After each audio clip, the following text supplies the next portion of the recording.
at 4480. I hope you all are doing well. Another busy week weather-wise. We are going to talk about chapter 10 today. I can't believe we're in chapter 10 already. I have my notes from the PowerPoint here, so let's just talk about some of the ideas from the PowerPoint.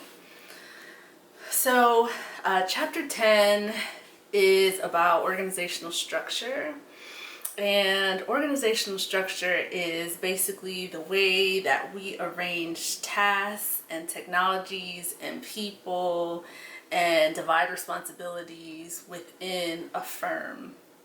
And so new businesses typically start off at one structure, and then as they get bigger and bigger, they expand through the different structures.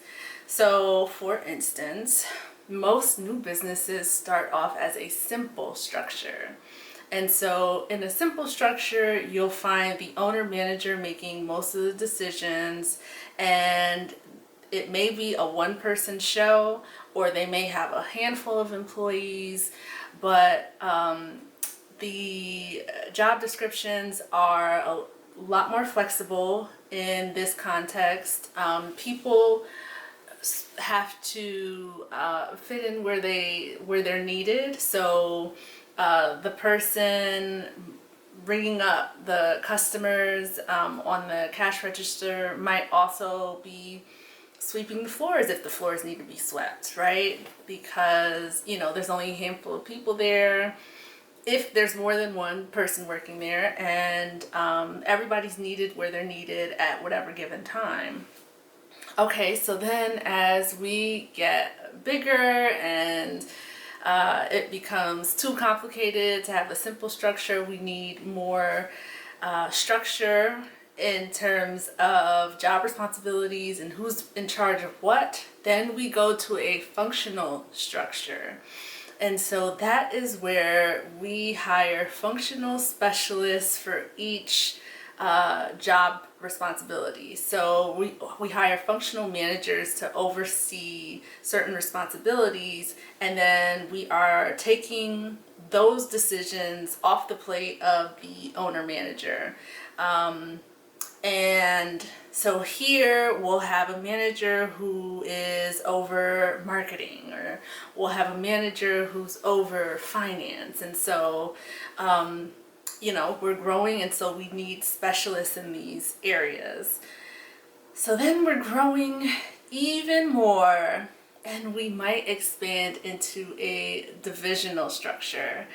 And here we divide the company into divisions, maybe based on product, maybe based on location. So product A might be one division and product B might be another division.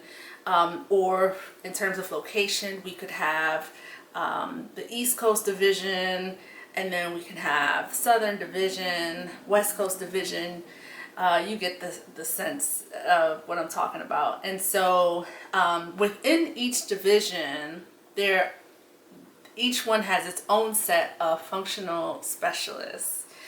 And then in the PowerPoint, I include examples of each of these types of structures so that you can see what I mean and how these actually play out in real life.